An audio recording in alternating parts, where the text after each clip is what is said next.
Assalamualaikum warahmatullahi wabarakatuh. Berjumpa kembali di channel YouTube Diana Ayu Pratiwi. Di weekend kali ini kita akan membahas tentang mengenali perkembangannya dalam membuat kerajinan kain sasirangan. Jenis kegiatan kita kali ini adalah melakukan kunjungan ke tempat pengrajin sasirangan untuk mengenal sejarah dan cara membuat kain sasirangan adat suku Banjar di Kalimantan Selatan. Objeknya adalah menggali sejarah dan perkembangannya tentang kain sasirangan serta cara pembuatannya. Baik, adik-adik mahasiswa, selamat menyaksikan dan semoga bermanfaat.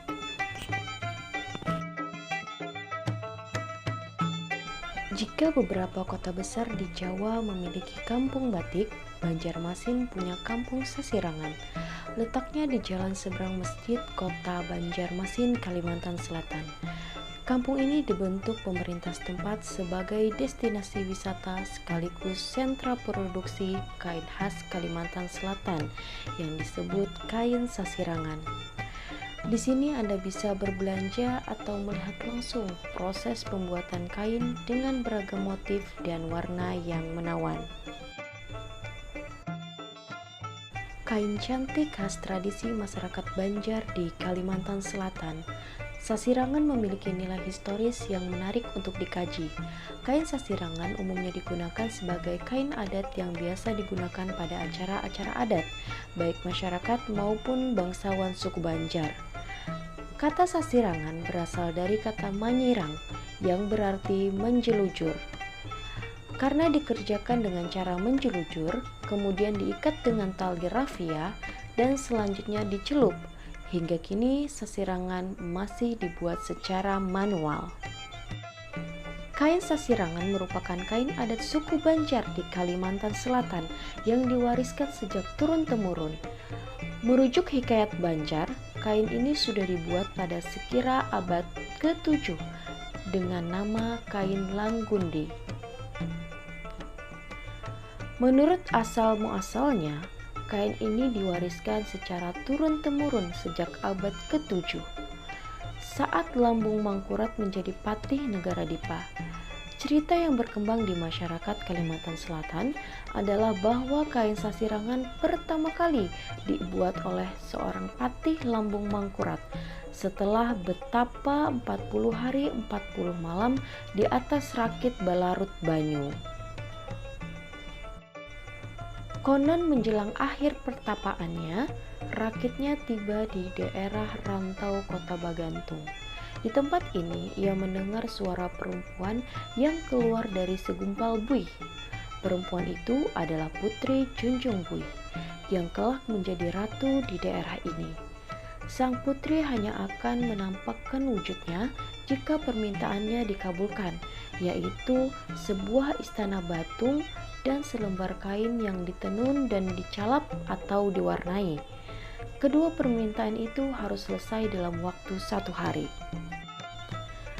Selembar kain yang ditenun dan diwarnai disebut dengan kain Langgundi.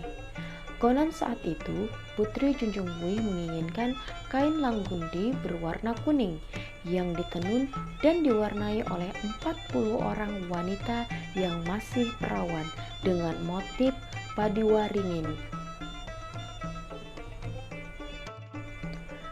Menurut cerita masyarakat setempat, motif padiwaringin disebut sebagai motif pertama pada kain sasirangan. Pada hari yang telah disepakati tersebut, naiklah Putri Junjung Buih ke alam manusia, meninggalkan tempat persemayamannya selama ini yang terletak di daerah Sungai Tabalong. Ketika itulah warga negara kerajaan Nagara Dipa melihat Putri Junjung Buih tampil dengan anggunnya. Pakaian kebesaran yang dikenakannya pada saat itu tidak lain adalah kain Langgundi berwarna kuning hasil tenunan 40 wanita yang masih perawan. Kain Langgundi inilah kemudian dikenal sebagai kain sasirangan. Di awal kemunculannya, kain sasirangan mempunyai bentuk dan fungsi yang cukup sederhana, seperti ikat kepala atau laung, sabuk dan tapih bumin atau kain sarung untuk laki-laki, selendang, udat atau kemben, dan kekamban atau kerudung untuk perempuan.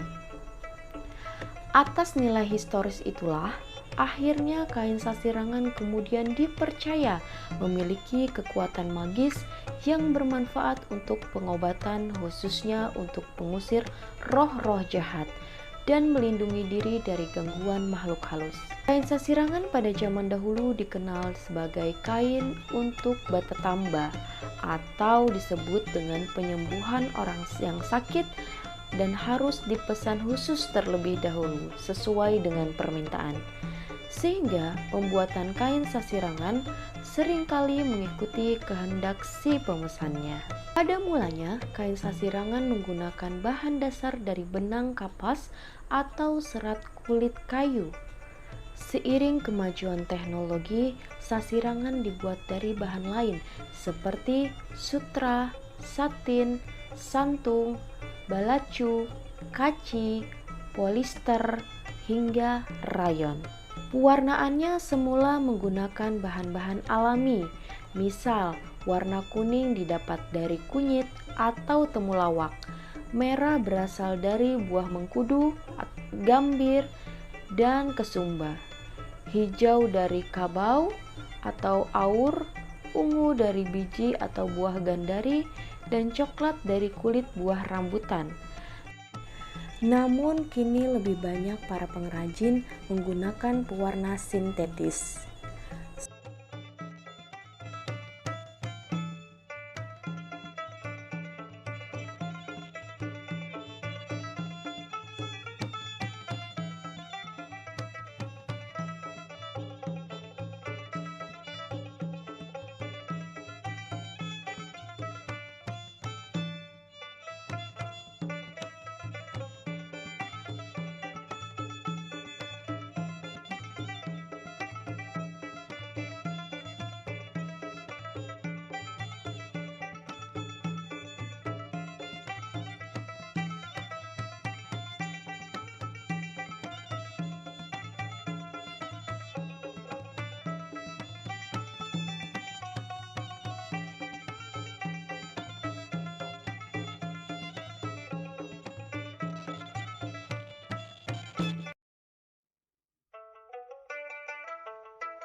Seperti kain pada umumnya, kain sasirang memiliki banyak motif.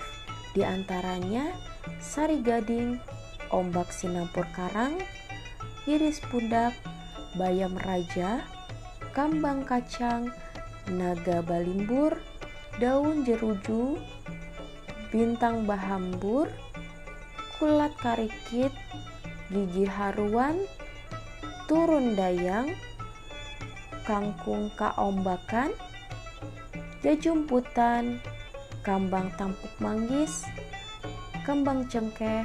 Selain itu, di tangan-tangan para pengrajin kreatif juga banyak bermunculan motif yang beragam dan yang tak kalah indah. Kain sasirangan kian populer setelah dipakai sebagai seragam wajib pegawai negeri sipil dan siswa sekolah dasar atau sekolah menengah bahkan sekolah atas di Kalimantan Selatan.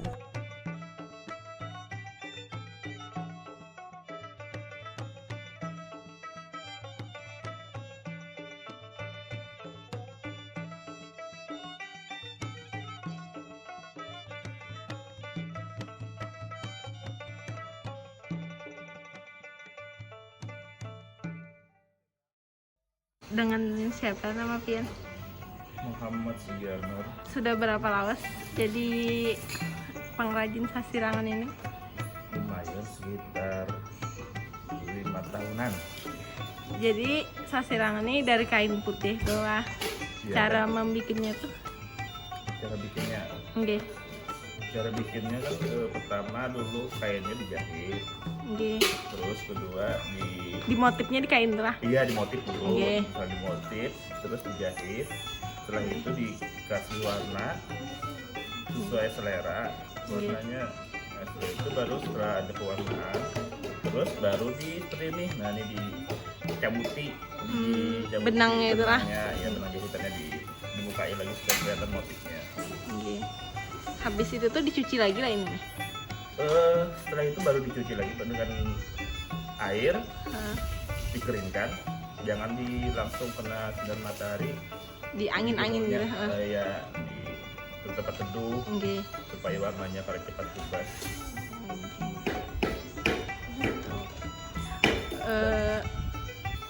Motifnya itu biasa requestan dari konsumen kah atau Pian menyediakan?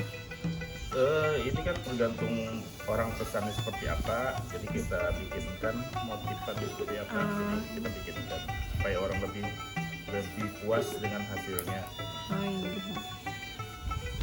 Satu kain itu berapa harganya? Biasa itu. Tergantung bahan kainnya dan banyaknya pewarnaan yang digunakan. Misalnya kalau biasa kan standarnya sekitar 80-90, tapi bila warnanya banyak atau motifannya sulit, ya itu lebih mahal lagi. Atau kainnya yang biasa sekitar ya 90, kalau yang bagus kainnya ya belakang. Sekarang ini. Ini warnanya kan sasirangan tuh ada dua lah, ada warna alam sama Ya, ada warna dari warna ini, ada warna alami. oh ini. Alami itu biasa terbuat dari apa? Alami tergantung.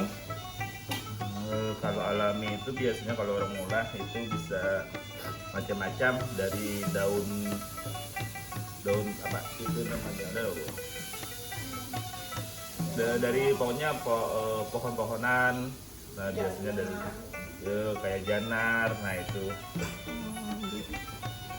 Tapi Ya, biasa alami gitu, tapi biasa tuh warna sintetis inilah yang kebanyakan orang sekarang Iya.